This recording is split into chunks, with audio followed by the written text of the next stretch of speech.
9. When the enemy is a droid or a wet with a weapon, then killing them is easy. But in this game, you're operating among civvies on your home ground. You could be working right next door to the enemy. They might even be people you know and like, but they are still the enemy, and you'll have to slot them just the same. There's no Mandalorian wood for hero, and that's just as well. Because, however, many lives you save in Black Ops, you will never, ever be a hero. Deal with it. Sergeant Cal Scarata, teaching counter-terrorist tactics to Republic Commando companies, Alpha through Epsilon, Commando, 3 years before Geonosis. Arca Company Barracks, Parade Ground, 0730 hours, 371 days after Geonosis.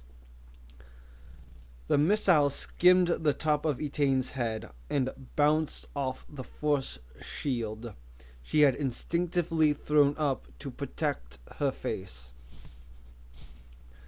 Drusik skidded to a halt in front of her, sweat dripping off the end of his nose, a flattened alloy rod clutched in one hand. There was a smear of blood across his cheek, and she wasn't sure if it was his. Sorry. He looked elated. Look, why don't you sit over there? It's safer. Etaine indicated the blood. And why don't you use your force powers, she said. This is a dangerous sport. That's cheating, Drusik said, lobbing the small plastoid sphere back into the knot of commandos. They pounced on the object like a hunting pack and jostled each other ferociously to whack the thing with rods, trying to drive it hard against the barrack wall. Etaine had no idea what the game was called, if it had a name at all. Nor did it seem to have any rules. The ball, such as it was being hit, kicked, and thrown as the whim took the players. And the teams were Nina, Scorch, Fixer, and Darman against Phi, Atin, Sev, and Boss. Scarata insisted that they played in mixed teams. Several other commandos had paused while crossing the parade ground to watch. The battle was conducted in grim silence, except for the clash of rods, gasping breath, and occasional approving shouts of "Na Drashir A," "Put your back into it," and "Kandoshi," which Drusik had explained had been appropriate colloquially to mean classy, rather than noble. They had all become much more ferociously Mando since she had first met them. It was a phenomenon that made sense given the specific nature of their duties. But it still left her feeling that they were becoming strangers again. Working so closely with Scarata appeared to have focused their minds on a people who seemed to have the ultimate freedom. Even Darman had fallen happily into it. He was utterly engrossed in the game, shoulder-charging Boss out of the way and knocking Drusik flat. There was a shout of "Kandoshi" as the ball thudded against the wall, 2 meters above the ground. Then Scarata emerged from the doorway. Etain didn't have to take any hints from the Force as to his state of mind. "Armor," he yelled. His voice could fill a parade ground. The commandos froze as one. He did not look amused. "I said wear some armor. No injuries, you hear me?" He strode across to Drusik with surprising speed for a man with a damaged leg and came to a halt with his face centimeters from the Jedi's. He dropped his voice, but not by much. "Sir, I regret to have to tell you that you're a Dikut." "Sorry, Sergeant." Drusik was a contrite scrap of bloody robes and sweaty hair. "My fault. Won't happen again. No injuries. Not now. Okay, sir." "Understood, Sergeant." Scarata nodded and then grinned, ruffling Drusik's hair, just as he did his troops. "You're definitely Oriatin. Bodica. Just don't get yourself killed." Drusik beamed, clearly delighted.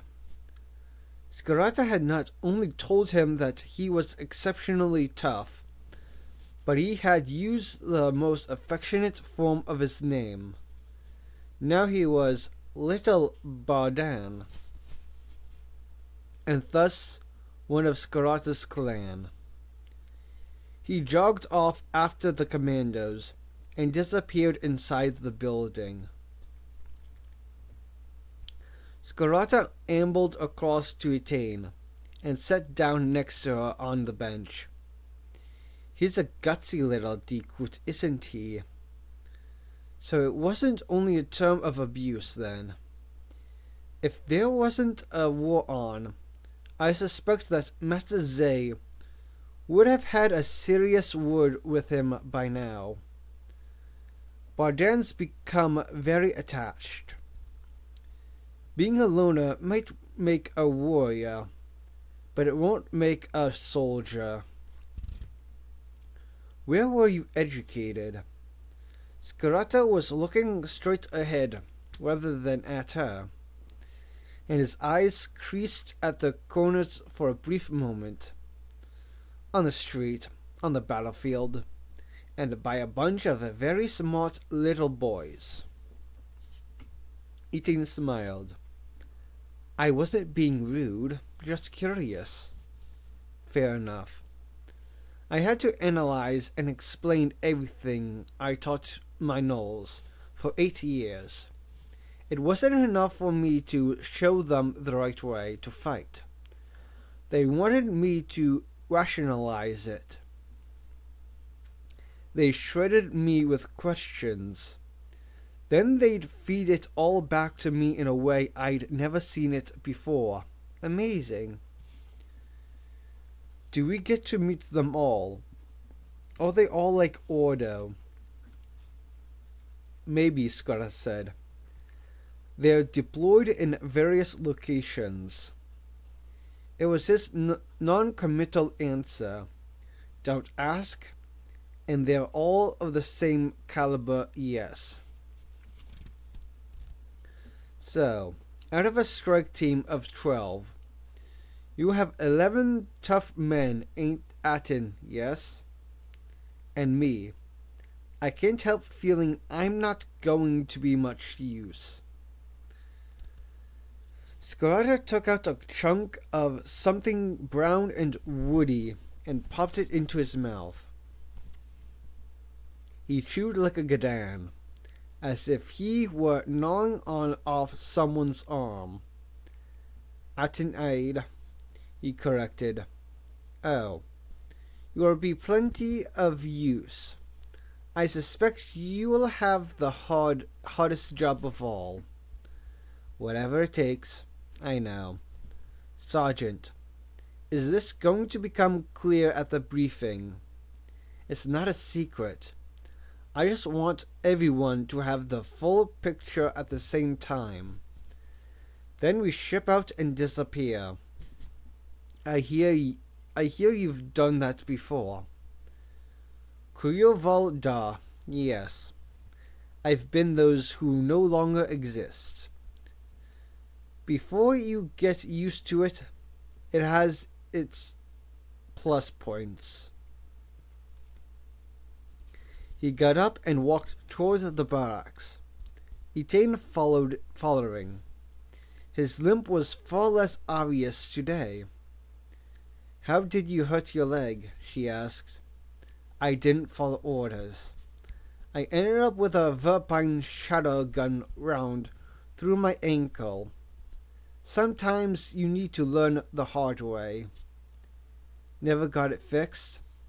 I'll get around to it one day. Come on, breakfast before briefing. Some things sound better on a full stomach. When the briefing started at 0800, Jusik looked freshly scrubbed, but he was developing a fine black eye. He also seemed delighted.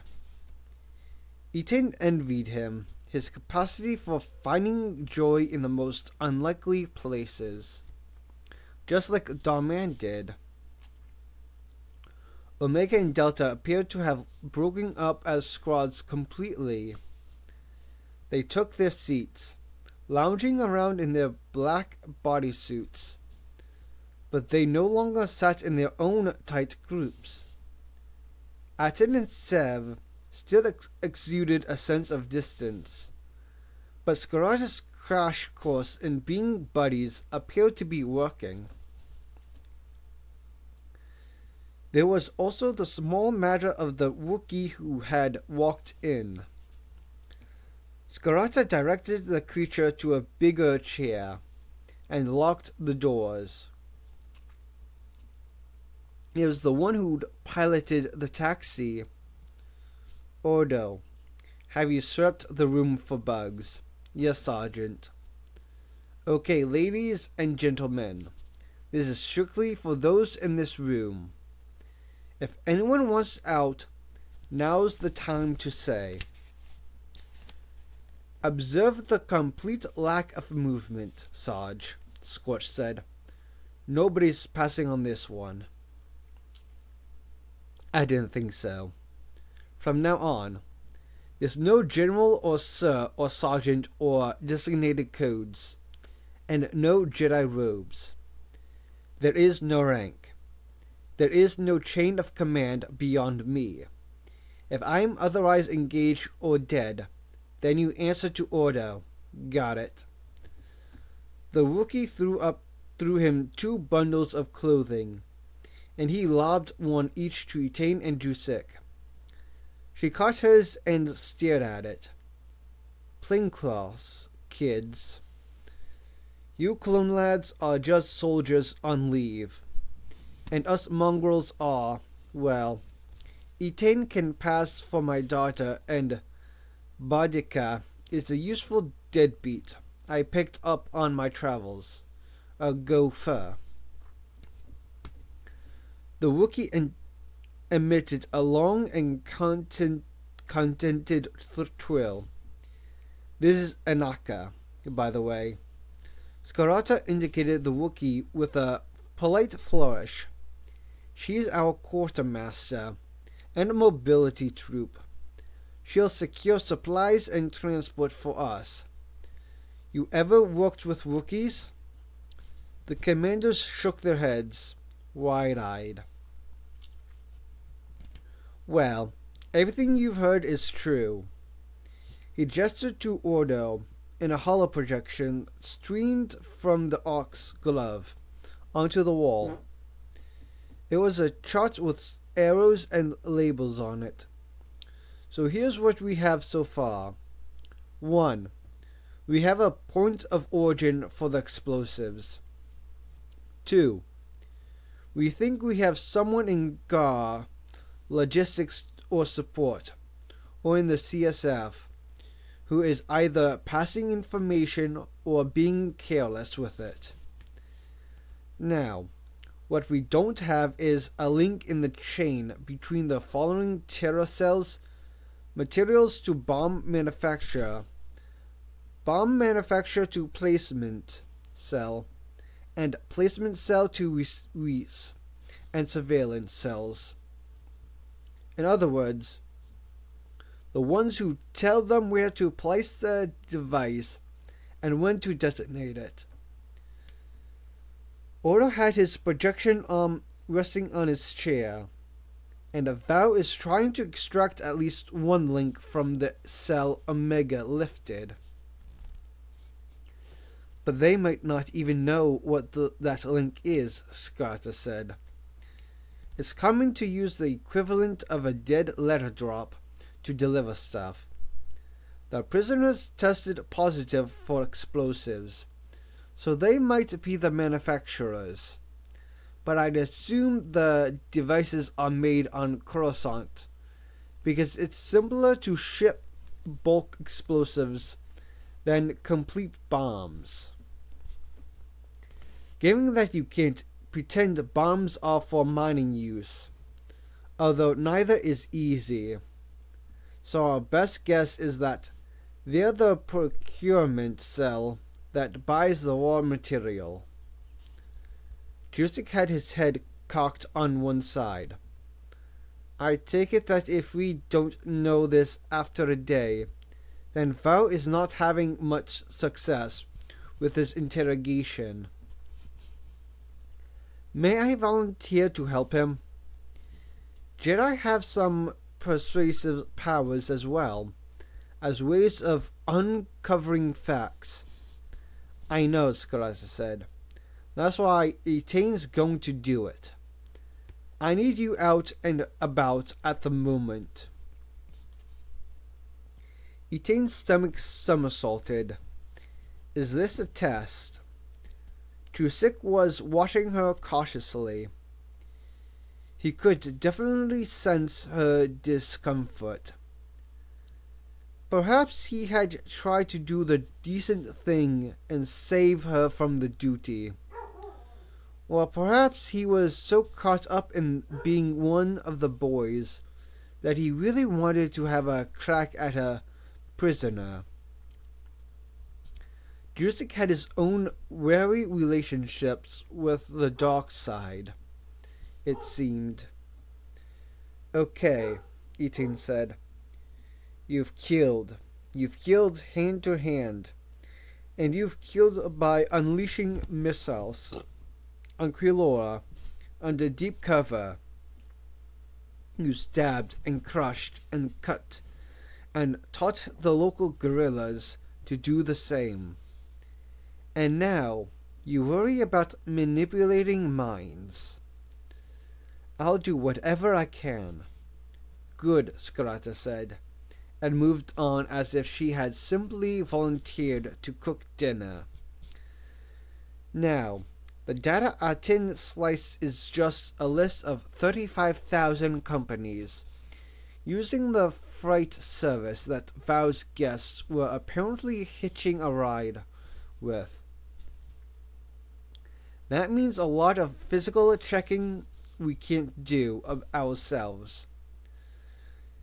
So, Abrim's running it through his database, his personal special one, to see if any of them have form in customs irregularities, shady dealings, or even a speeding ticket. While he does that, we ship out. Jusik, Inaka, is going to turn you into the galaxy's scruffiest taxi pilot, and the rest of you can draw your extra kit. By which I mean discreet body armor, plainclothes rig, and civilian weapons. Sarge. Vi, you'll love it. You might even get to wear Hokan's helmet. Just for you then, Sarge. Good boy. Okay. We all RV back here at 2100 hours, when it's nice and dark. Scarata gestured to Ordo to kill the hollow projection, and then beckoned to Attain. General, Ordo, with me. He led them into the passage, and instead of taking her into a quiet alcove to discuss matters, simply hurried her down the length of the corridor and out onto the parade ground, where yet another battered speeder with darkened, transparent steel windscreens was waiting. Are you starting up a used speeder dealership with Inaka? Jokes always seemed to work with Phi, but Etain found they offered her no comfort at all. They don't draw attention, though, I'll admit that. Get in. Time to go to work. Like the clone army, she had become very good at following orders. Ordo took the speeder at a sedate pace into the main sky lanes and dropped it into a gap in a route heading south. This is where it gets difficult, Etain, Scarlet said. In a way, she knew what was coming, yes? This is harder than taking on a column of battle droids and playing the hero. Scarata was still chewing the ruick. She could smell it on his breath, sweet and floral. I won't insult your intelligence. I want you to torture a man. It's the first intelligence break we've had in months, and we need to make the most of it. Men died making sure we got those prisoners. She wasn't sure if it was a test of her loyalty or not. It was certainly something that Scarata knew would be the ultimate line for a Jedi to cross. But Jedi crossed the lines of decency all the time, and it was supposed to be fine as long as you didn't commit violence out of anger or dare to love. She was finding it harder to follow her path than ever before, and yet she was now clearer about her own convictions than she had ever been in her life. She was aware of Ordo too. He appeared perfectly calm in the pilot's seat, but the eddies and deep dark pools in the force around him spoke of a man who was not at ease with himself or the world. Great peaks of fear and pain and helpless trust and desolation and sheer overwhelming speed and complexity hit Etain like a spray of cold water. He felt as foreign as a Hutt or a Weequay or a Twi'lek. He was a man in frequent agony. His mind was racing at his full throttle, and it felt as if it never stopped. She must have been staring at him. "Are you all right, ma'am?" he asked, still veneered in calm. "I'm fine," she said, swallowing hard. What can I possibly do that Roland Val can't?" "Are you ready to hear some unpleasant things?" Scarata said. "I have to be." He rubbed his forehead slowly. "You can train people to resist interrogation. That's a fancy phrase for torture, and I don't like using it. I know, because I've done it, and hardline terrorists get trained much like soldiers do. But they don't get trained to resist Jedi, and that gives you a psychological advantage as well as a real one. Nikto are supposed to be tough." Humans can be tough too. He seemed distressed. It was severe enough for her to feel the force around him become that dark vortex again. Cal, who's finding this more unpleasant, you or me? Me. I thought so. It comes back to you at times like this. So who trained Omega?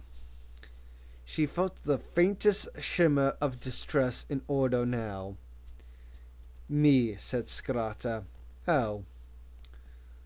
Would you have let anyone else do it if you weren't me? No. She knew immediately. She didn't even have to think about it. It would have been an act of abandonment, letting someone else do the dirty work, to salve your own conscience with the same outcome. No, I wouldn't. Well, he shut his eyes for a moment. If I can train my boys, then you should have no trouble doing what Val can't. Tell me what's at stake. For who? The Republic? Cal asked. I think it's marginal, to be honest, in real terms. Terrorism doesn't even dent it. Casualties in the thousands, that's all. It's fear of it that does the damage. So, why are you in so deep? Who's getting hit hardest? Clone troopers? But thousands of troops are dying in the front line every day numerically. Yeah, I can't do much about the war. I trained quite a few men to stay alive. But all that's left for me is to do what I can, where I can. Personal war isn't it, Etain said. You think so? I don't care if the Republic falls or not. I'm a mercenary. Everyone's my potential employer. So, where does the anger come from? I know anger, you see. As Jedi will guard against it at all times. You won't like the answer. I don't like a lot of things lately, but I still have to deal with them. Okay, day by day, I get more bitter when I see Mandalorian men, and that's what they are, whether you like it or not, used and discarded in a war in which they have no stake.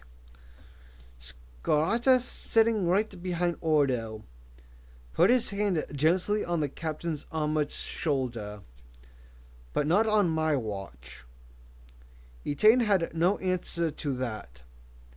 She hadn't articulated it in racial terms, and she knew that Mandalorians weren't a race as such. But there hadn't been one day since she had parted from Omega Squad on Krillora 9 months ago that she hadn't agonized over the use of soldiers who had no choice, no rights, and no future in the Republic that they gave their lives to defend. It was wrong. There was a point somewhere at which the means did not justify the ends, no matter what the numbers argued. Like this violent, passionate little man beside her. Etain didn't refuse her role in the war out of principle, because that would have been no more than shutting her eyes to it. Men would still die, and if the Jedi Council could accept the need to let that happen to save the Republic, then she could sink to a level she had never believed possible, to save soldiers she knew as people. I'll try not to let you down, she said. You mean me, said Scarata. And you, she thought. Safe house. Brewery Zone, Coruscant Quadrant J47. 1,000 hours, 371 days after Geonosis. Scarata had been expecting the safe house to be in another seedy part of the city, where unusual activity was part of the landscape. But Inaka had surpassed herself this time. The property was a small apartment in a refurbished quarter known as the Brewery. The construction droids were still working on some of the buildings, facing them with tasteful steel. What work! Zay was going to have a fit when he saw the bill for this one land on his desk. I think that's what our brothers might call Kandoshi, Oda said, bringing the speeder up to the landing platform. It had a discreet awning to shield it from view. Although Coruscant was so traffic-packed that enemy surveillance from tall buildings, Scarata's dread, was less of a threat than usual here. Lines of sight were frequently obscured. I'll be back later. Errands to run, Calbier. When the lobby doors closed behind them, the constant throb and hum of Coruscant was completely silenced. Top-range soundproofing. Inaka was a very smart Wookiee. Val's job could be noisy. There was no point upsetting the neighbors in cheaper parts of town that had less efficient soundproofing.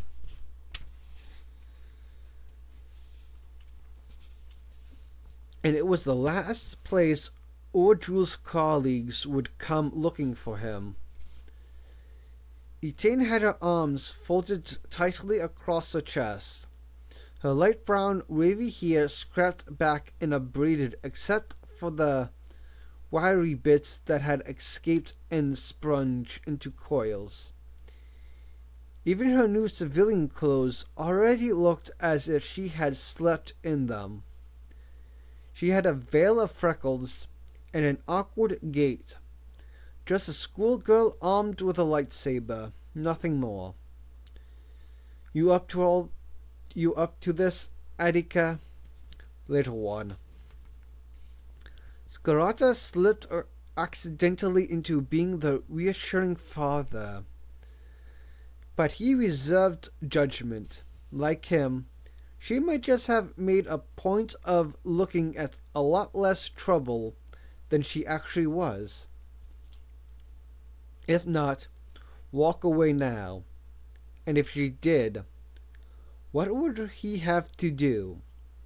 She already knew dangerous numbers of people and places. No, I'm not backing out now. He thought she might suddenly reveal a powerful charisma or sweetness that would explain why this scrap of skin, bone, and unkempt hair had so riveted Darman. But she was just a kid, a Jedi kid, with a lot of responsibility that showed in her young face and old eyes. Scarata pressed on the entry buzzer into the main apartment, and after a moment the doors whispered apart. The strong smell that hit him on the moist air reminded him of walking into a barn full of frightened animals. It was so distinctive that he almost didn't notice the scent of the strill. But Murd was nowhere to be seen. Val, sitting at the table, looked tired. He still seemed like a professor who wasn't very happy with his class, but the physical effort showed in deeper lines from nose to mouth, and the way he was strumming his fingers on the table in front of him. It was his trick for staying awake. The man who had his head resting on the same table in front of him didn't look awake at all. Val leaned forward and lifted the man's head by his hair, peered into his face, and set him down carefully again. "You're the relief watch, then, Jedi?" Val got up and stretched extravagantly, joints clicking, and indicated the empty chair. "All yours." Etain looked surprised. Scarata had expected her to register horror at the blood spatter on the otherwise pristine cream walls, but she just looked at Val as if she was expecting to see someone else. "Where are the other two?" Scarata asked. "Nicto number 1 is Mitrilli, and he's secured in the small bedroom." Val was perfectly polite. This was just business after all, and even Scarata felt too centered on the task at hand to resume their feud where it had left off. "Nicto number 2 is Gisk, and he's in the study. Your tunic could do with a wash. It's the little horns. You can't punch a Nicto. Had to use something else." Etain sat down in Val's seat and placed her hands flat on the table, still looking puzzled. Scarata leaned against the wall. Val wandered into the fresher. Water tinkled into a basin. "You want to tell me what you know," Etain said soothingly. "You want to give me the names of the people you operated with." Ordril twitched. He raised his head from the table with some difficulty and stared into her face for a second. Then he spat in it. Etain jerked back, visibly shocked, and wiped away the pink-stained spittle with one hand.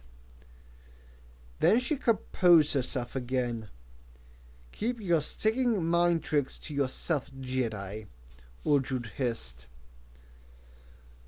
Scarata didn't expect her to break at that point, and she didn't. She simply sat there, although he knew it wasn't blank inactivity. She had been trained from childhood, just like the clone army, except the first weapon she seized would be her control of the Force, and her ability to read it like clamoring comlink signals. Damin had told him she could tell us apart right away by how we felt and thought, Sarge. Wouldn't that be a handy trick to have? "Can I see the Nicto?" she asked suddenly. Val came out of the fresher, wiping his face on a fluffy white towel. "Help yourself." He gave Scarata a you-know-best look and unlocked the doors for her. "They're securely trussed. You know we keep them from talking to each other, don't you?" "I worked that out," Etain said.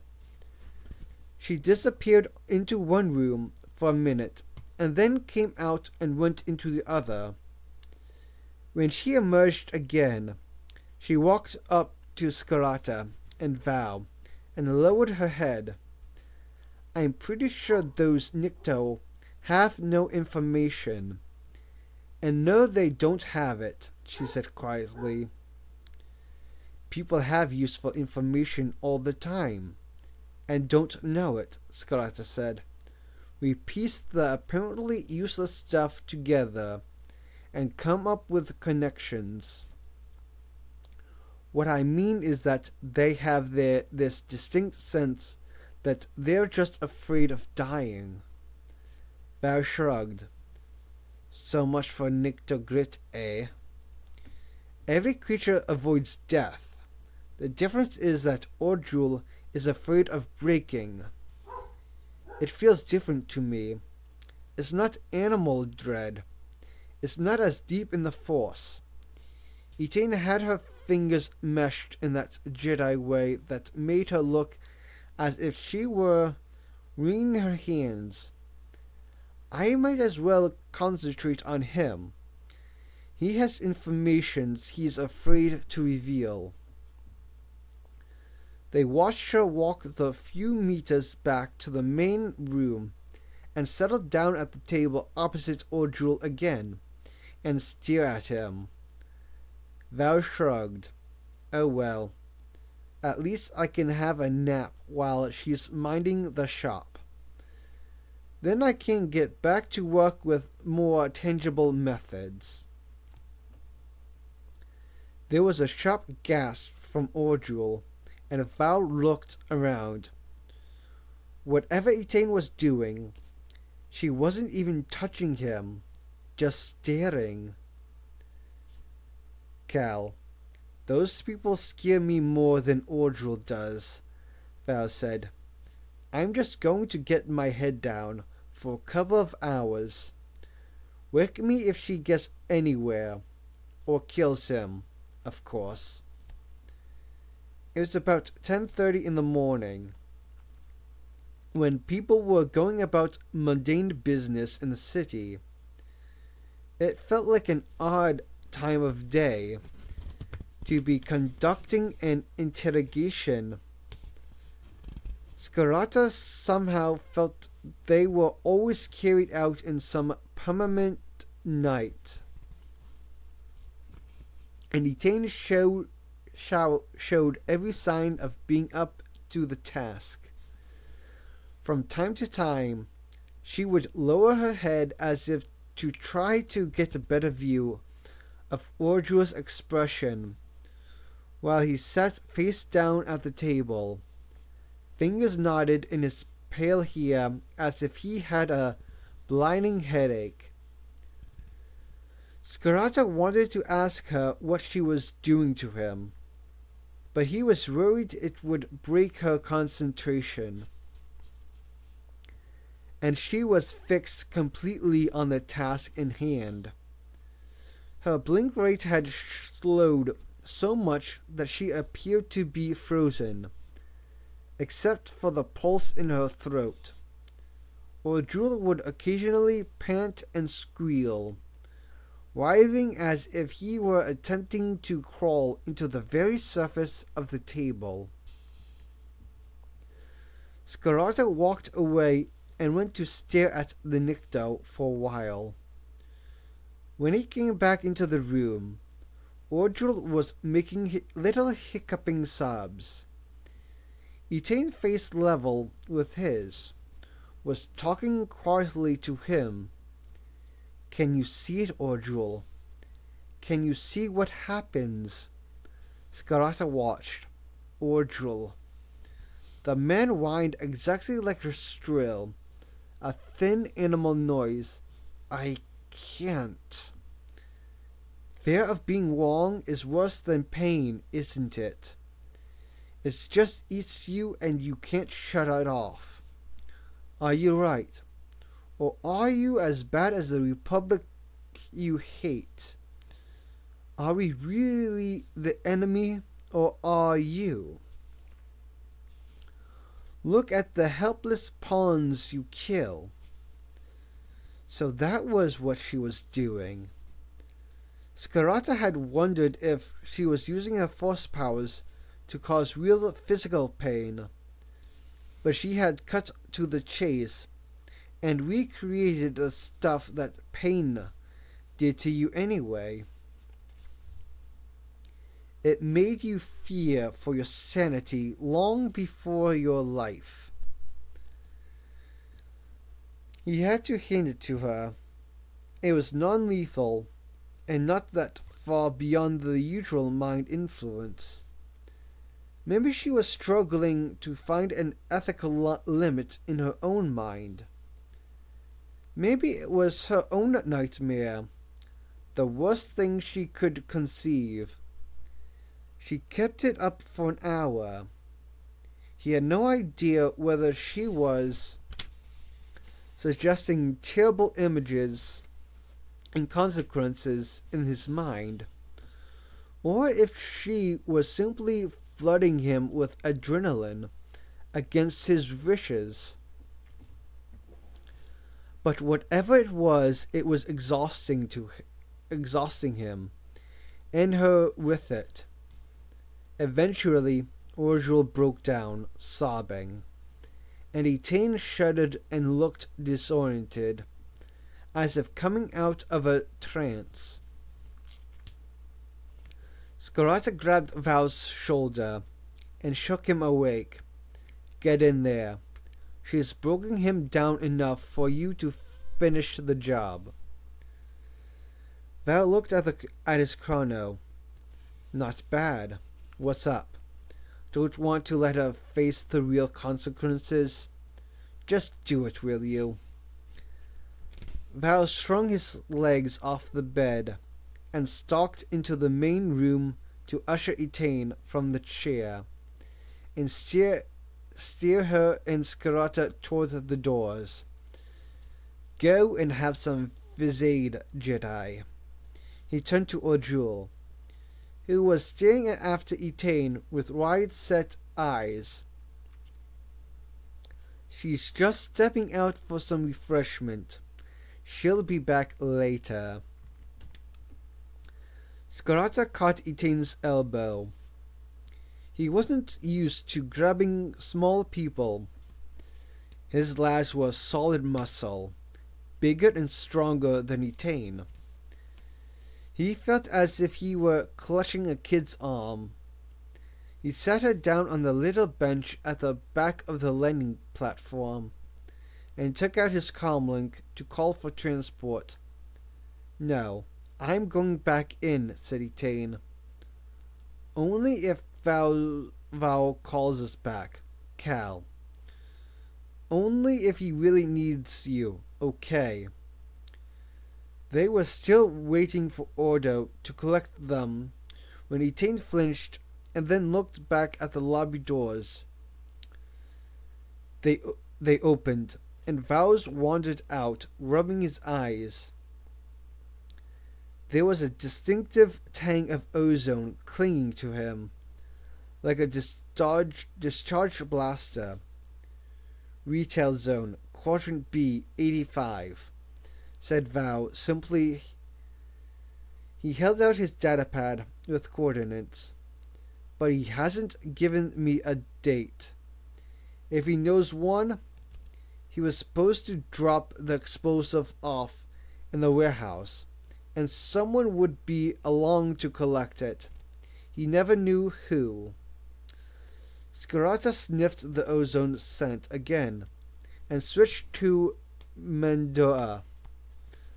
Although he was sure Etain had flinched because she had sensed what had happened. "Garu Kayamu Kayish, the Kut Tionme Kayesh Rihati. You killed him, you moron. What if he was lying?" Val made an irritated sound.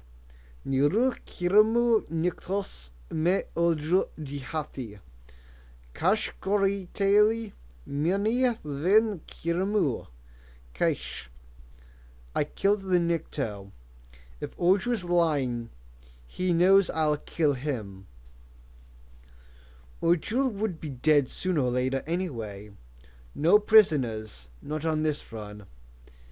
It was amazing how many people overlooked the inevitable, while hoping for a way out. Etain said nothing. She almost bolted for the speeder when Ordo settled it down on the platform. Scarata settled beside her, She simply seemed subdued. Result, Odo said calmly. Helmet on the seat beside him. Eyes straight ahead. Potential drop-off location, said Scarata. Someone might be expecting to collect a stash of explosives. So we'd better have something ready for them to collect. Intel doesn't suggest they've noticed the loss of the consignment yet. Well, if the cells are as isolated for security reasons as we think, then there's nobody to notice for a while, is there? There's the small matter of getting hold of a cache of explosives. But we could make this work for us. I can hear the cogs working, son. Scarata patted Etane's hand. And you did fine, Attica. Odo glanced over his shoulder, and then appeared to realize that Scarata meant Etane, not him, this time. There was no gender in Mandora. It's never easy. She accepted his touch without reaction, and then seized to his hand so tightly that he thought she was going to burst into tears or protest. But she maintained the facade of calm, except for that desperate grip on his hand. He had always been a soft touch for a desperate child's grasp. Sowing doubt is a very corrosive thing when you are dealing with people who believe in causes, said Etane. Scarata decided he'd have no trouble treating her as his daughter. He forgot his real estranged daughter all too often. He'd enjoyed returning to little Rushan's excited welcome, but each time he came home from a war, wherever home happened to be, she was unrecognizably older and less excited to see him, as if she didn't know him at all. But I have sons. That's why I stick to causes nobody can take from me, Scarata said. A Mandalorian's identity and soul depended only on what lived within him, and he relied only on his brothers, warriors, or his sons. 10. Clone troopers are well disciplined. Even the Alpha Batch ARC troopers, surely though they are predictable in the sense that Fett gave them precise orders that they continue to obey. But the Commando batches are almost as unpredictable as the Nulls, and the Nulls are as good as being Scarata private army. That's the problem with having intelligent clones trained by a ragbag of undisciplined thugs. They've turned out at best idiosyncratic, at worst disobedient. But they'll probably win the war for us. Tolerate them. Assessment of Republic Commando cadre by Director of Special Forces General Allengenze, explaining discrepancies in stores and armory inventory to General Eri Kamas. Kribu's Hut, Entertainment Sector, Strike Team Operational House. Early evening, 371 days after Geonosis. This is plain unnatural, Boss said. He stood in front of the mirror. I can't help noticing what this body armor doesn't cover. It covers your torso and thighs, and that's where your major blood vessels are and organs are. Aten tugged at his tunic. They had all defaulted to God issues fatigues. the standard red tunic and pants. Outside the barracks, the casual rig made Fi feel ludicrously naked. That's all you need, see? Doesn't show under fabric. You can live without an arm, Fi said. They can always bolt on a new one. What about my head? Like I said, they can always replace non-essential parts. Boss didn't even look up from the inspections of his tunic. I love this guy. He'll make such great target practice. He had a point. They were fighting without helmets. That was going to be tough. Everyone from clone troopers to Ark Captain lived by his bucket. The Bosi was a command and control center in itself. Fi picked up a coil of razor-sharp wire and stretched it out between his hands. Skarata had taught him to use this, a garut, flicked around the neck.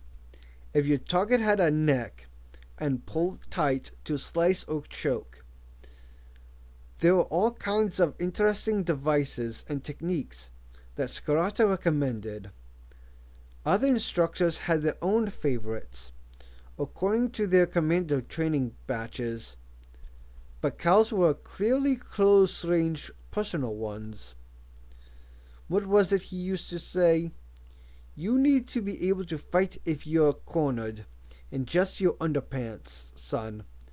Nature gave you teeth and fists.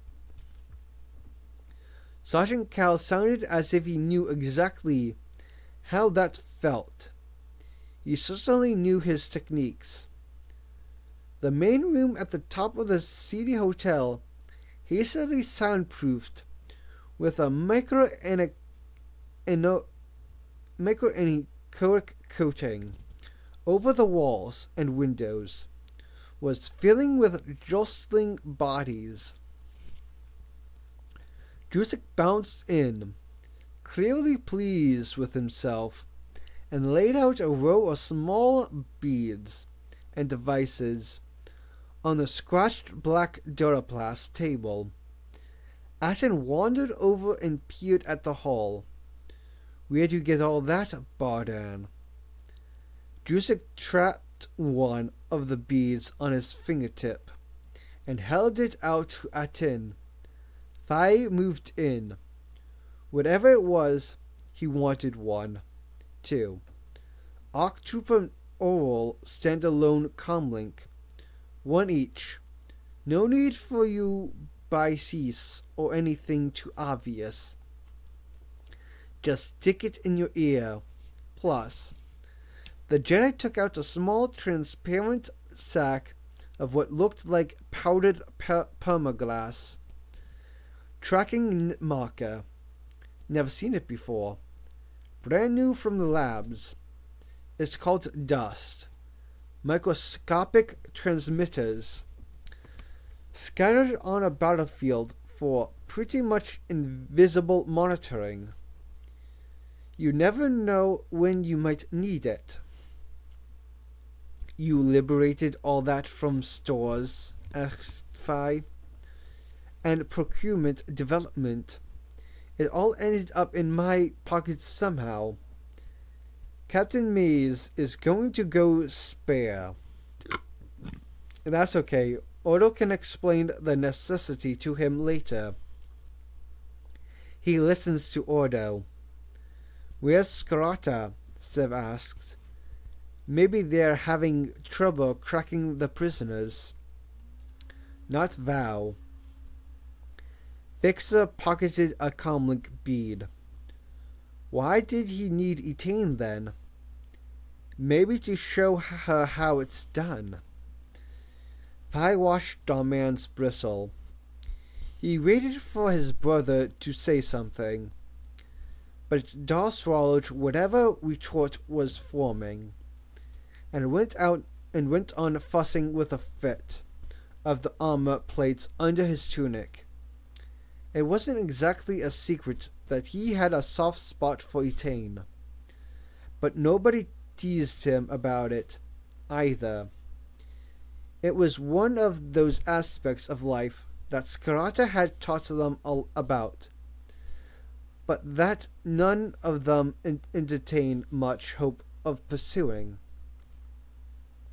It is easy back on Commando, where the real world had never intruded, not beyond the risk of getting killed in training, of course, but the last 9 months' exposure to people outside the tight fraternity had made ordinary life feel much more dangerous than combat itself.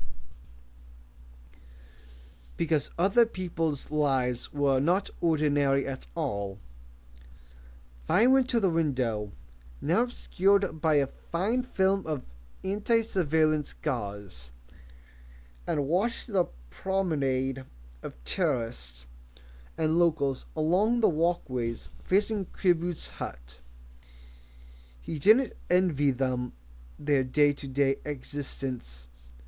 Scarata had told his Commando batch just how grim and dreary it could be to earn a living, and how much cleaner it was to have a clear purpose in life.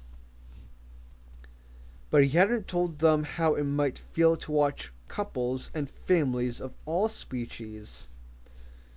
Scarata stuck to the basics. I've been kicked out by so many females that I can't tell you anything useful about relationships. So just avoid them if you can. Again, it struck the class as something he said, and it didn't mean. Like the way he calls them wit droids, and said they were here to fight, not socialize. It just meant it was a painful topic for him to face. He also calls them dead men, but they were not dead men any longer. They had learned to be Mandalorians, and that, Cal said, meant they had a soul and a place in the Mando eternity. I thought that was probably worth having.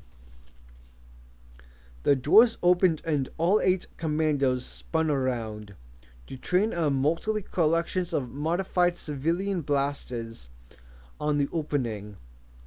Security code or not, you could never be too careful. Scarata entered with Ordo and Etain at his heels. The squads lowered their weapons. Been shopping? Scarata said cheerfully. And he meant it. I expected it to be his usual euphemisms for acquiring illicit weapons or worse. But it seemed he really had been buying things. He tipped a bag of assorted fruit, candies, ices, nuts, and other delicacies that Fi couldn't identify onto the table next to Jusik's hall. Go on, fill your boots. Delta hung back. Omega didn't. Then Delta appeared to remember that fill your boots meant eat your fill. Fi peeled bright green wrapping from something that smelled of sour fruits, and found it to be frozen and covered in something appetizingly crunchy. But Etain looked tired.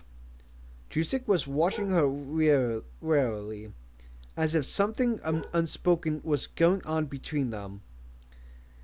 Jedi could do that kind of thing, just like soldiers on helmet comlinks, silent to the outside world. Then Etain muttered something about having a hot soak in the freshers and disappeared into the next room. We have a drop location, Scarata said, and a few thousand or so clone troopers on leave for a few weeks, thanks to our totally unexpected friend Marugian. Crushed nuts, Fi said, identifying the topping on the ice. That was very helpful of him. They all stopped in mid-crunch. I noted Jusik wasn't eating, just watching the sergeant with a rapt expression. The young general had a very bad dose of the skaratas, as diseases went. It was one of the best to catch. So, do we get to drop them, or do we have to do the boring thing and let them stroll off? Boss asked.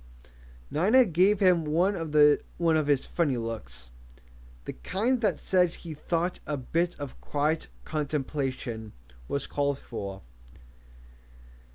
Nina and Boss didn't see their newly reduced roles in quite the same way. Nina liked to lead by being certain, and Boss seemed to like being first.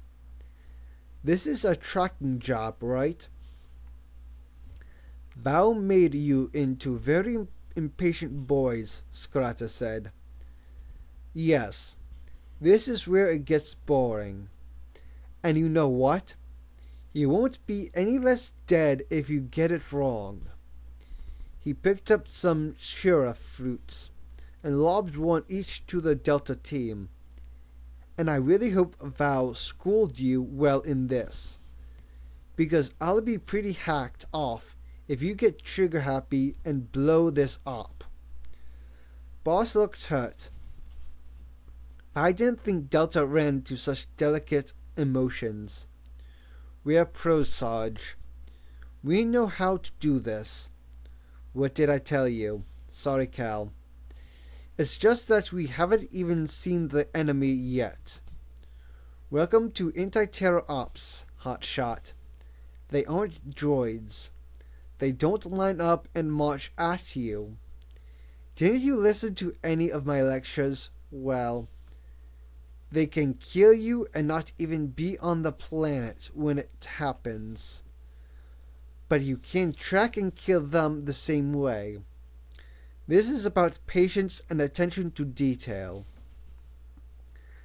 Delta's really good at that, so I hear, Fi said.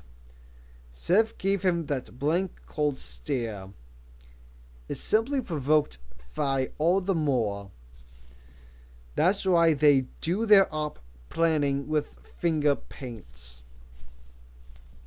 Skarata lobbed a rolled up ball of flimsy at Fi, and it hit him in the ear, hard.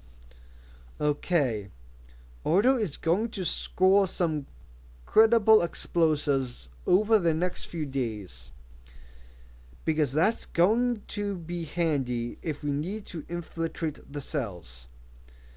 And we'll start surveillance of the drop points now, because we don't have a time window when the explosives were due to be picked up.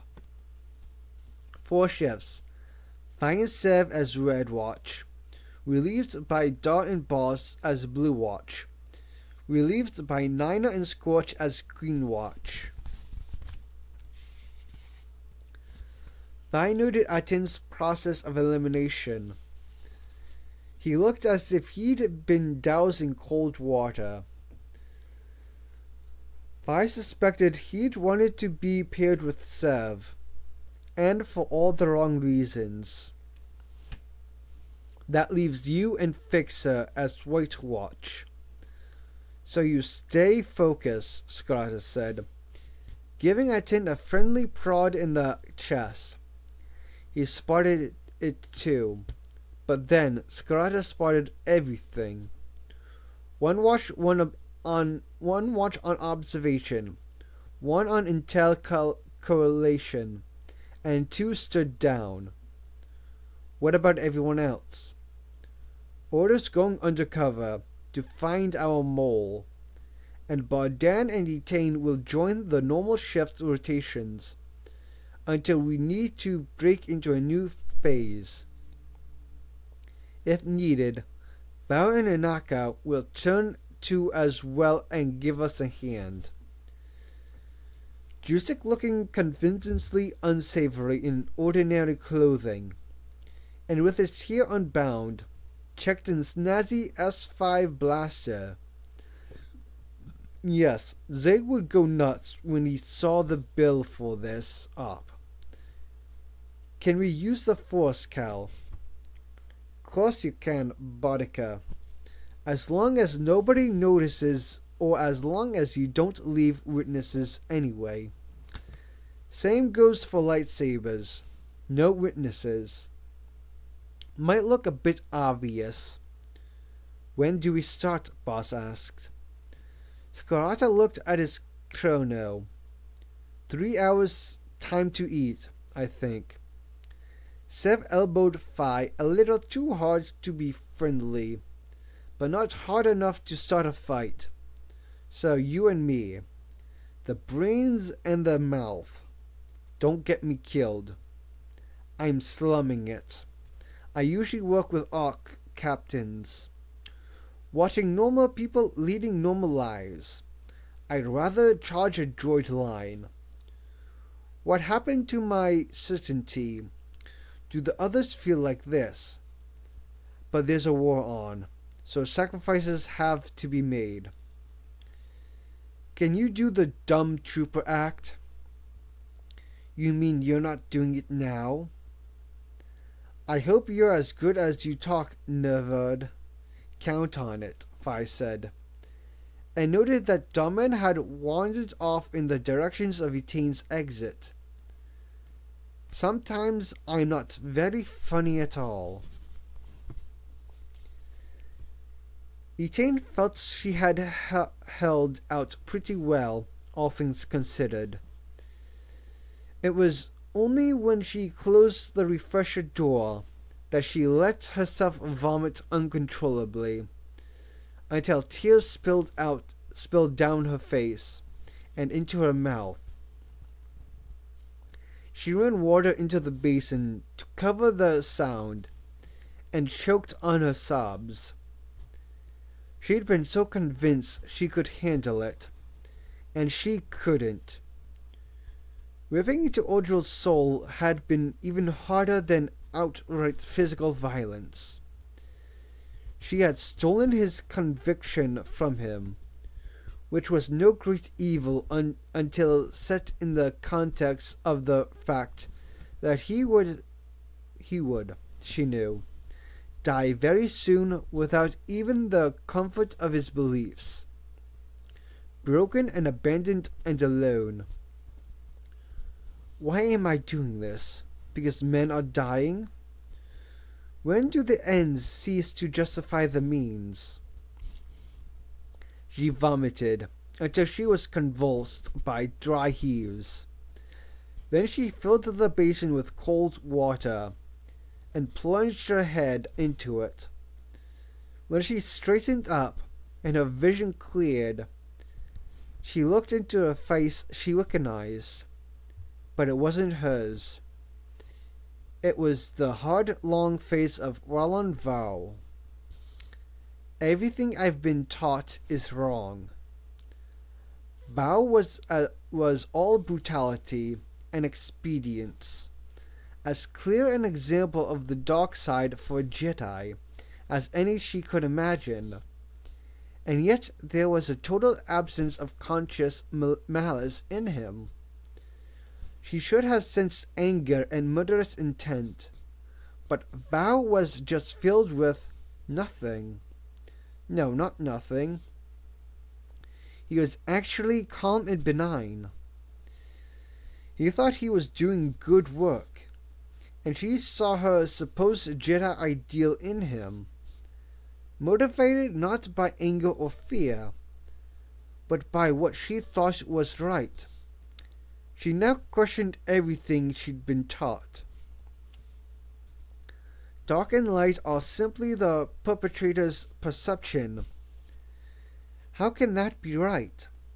How can Vow's passionless expedience be morally superior to Scarata's anger and love?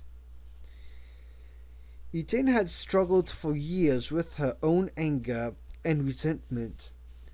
The choices were to be a good Jedi or a failed Jedi. with the assumption sometimes unspoken, sometimes not. That failure meant the dark side awaited. But there was a third path, to leave the order.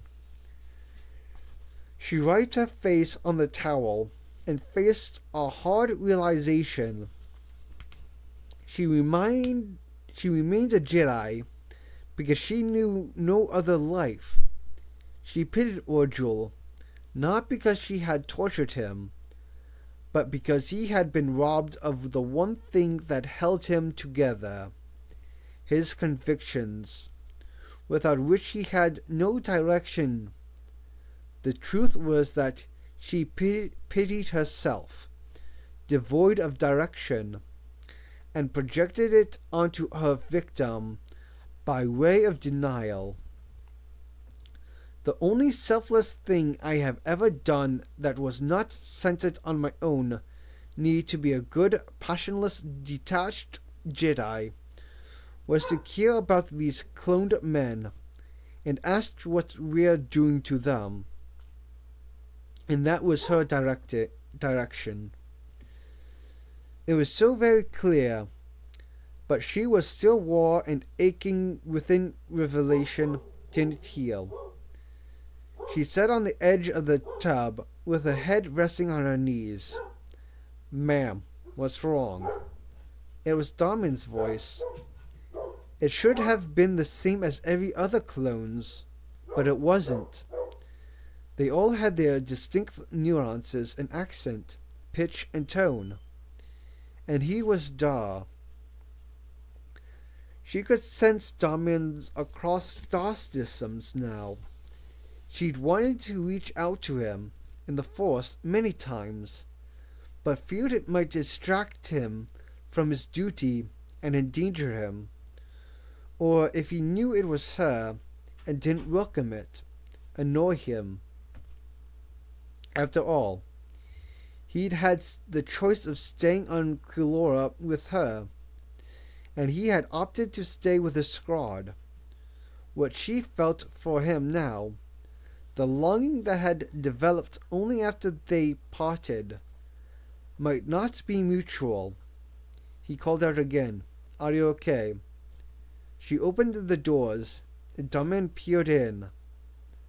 "I don't want to be a ma'am right now, Dar. Sorry, I didn't mean to interrupt. Don't go." He moved a couple of steps into the room, as if it were booby-trapped. She had been here before. She had been utterly dependent on his military skills, when her life was at stake. He had been so focused, so reassuring, so competent. Where she had doubts, he had certainties. "So, you still don't find it any easier then," said Darmin. "What? Giving in to anger, violence." "Oh, any Jedi Master would have been proud of me. I did it all without anger. Anger makes it the dark side. Being serene makes it okay. I know it must have been hard. I know how Sergeant Cal reacted when he had to. No, I was harming a stranger. No personal dilemma at all. It doesn't make you a bad person. It has to be done. Is that what's upsetting you?" That, maybe, and having doubts. She didn't want to be alone with all that in her head. She could have meditated. She had the strength of will, and the ancient skills to pass through this turmoil, and do what Jedi had done for millennia, detached from the moment. But she didn't want to. She wanted to risk living with those terrible feelings. The danger suddenly seemed to lie in denying them, just as she tried unsuccessfully to deny what she felt for Darmin. "Dar, do you ever have doubts? You always said you were certain of your role. I always felt you were. You really want to know? Yes. I have doubts all the time. What kind? Before we left Camino, I was so sure that what I had to do.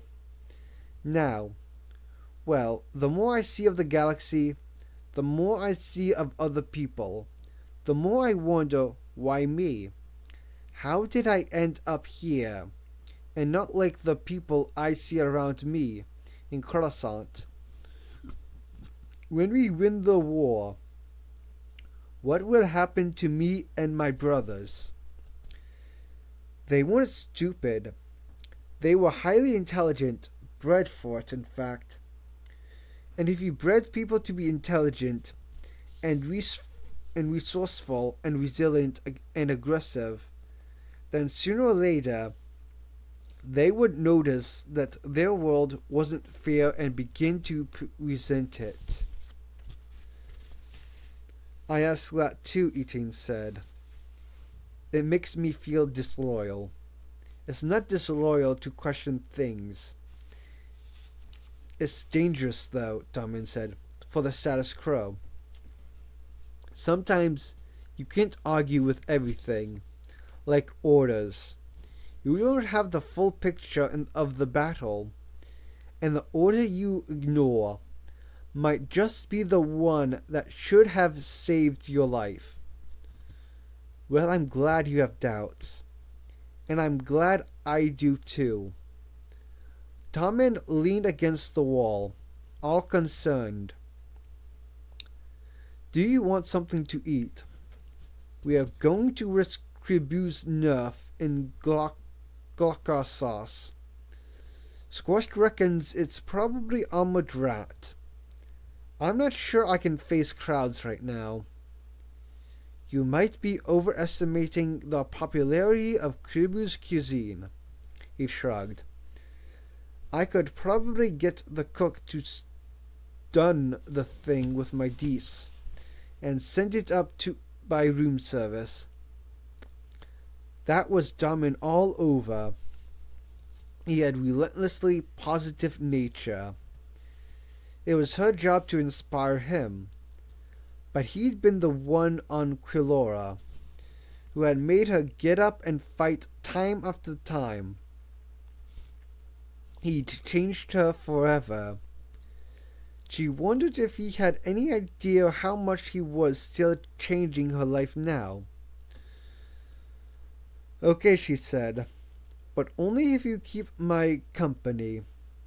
Yeah, eating Amarat alone is probably asking for trouble. He grinned suddenly, and she felt illuminated by it. You might need first aid.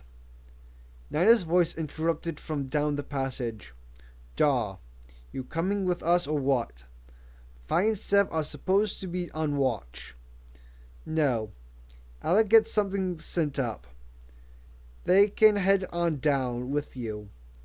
We'll do the duty. Diamonds cocked his head, as if to listen for some rebuke. That okay?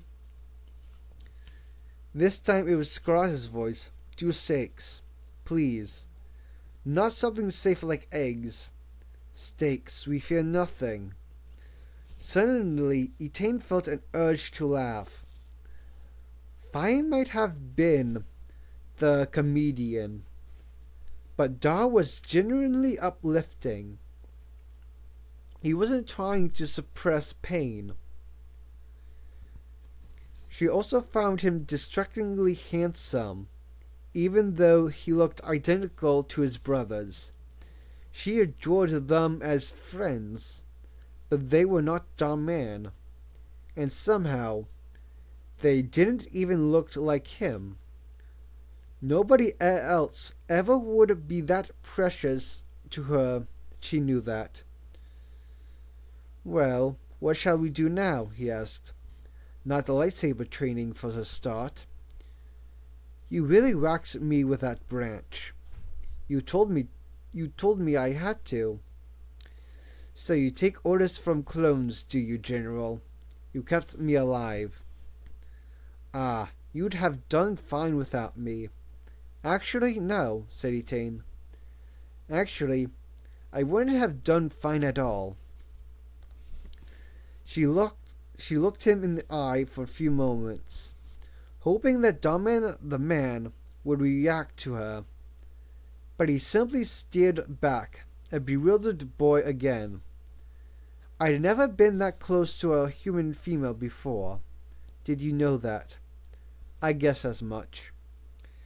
I wasn't even sure if Jedi were real, flesh and blood. I wonder sometimes too. I wasn't scared of dying. He put his hands to his head for a moment, and then raked his fingers through his hair.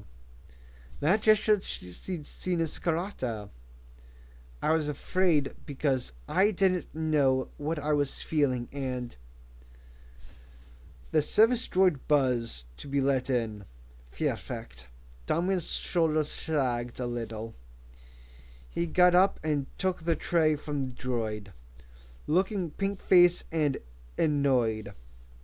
He peeled back the lids and inspected the contents as if they were unstable explosives, and she felt the moment was now lost. Is it dead? Ethan asked. If it isn't, it's not getting up anytime soon. She chewed a test mouthful thoughtfully. Could be worse. Washing cubes. Oh, that brings back memories. Now you know why we'll eat anything. I remember the bread too. Ugh. He prodded something in the container with his fork, looking concerned. You did reach out to me in the Force, didn't you? I wasn't imagining that. Yes, I did. Why? Isn't it obvious? How would I know? I'm not sure if I know that much about you. I think you do, Da. Darman suddenly took exceptional interest in the remains of the steak, which might have been enough after all. I don't think anyone believed females would matter to us, given our life expectancy, and it wasn't relevant to combat. That was freshly agonizing. Of all the injustices piled on these clones, who had never been given choices, that was the worst. The denial of any individual future, of hope itself. If they beat the odds of battle, they were still doomed to lose the war against time. Damen would probably be dead in 30 years, and she wouldn't even be halfway through her life by then. I bet Cal thought it was important. Damen chewed his lip and averted his gaze. She wasn't sure if he was embarrassed or if he simply didn't know what she was really asking. He never mentioned what to do about generals, he said, quietly.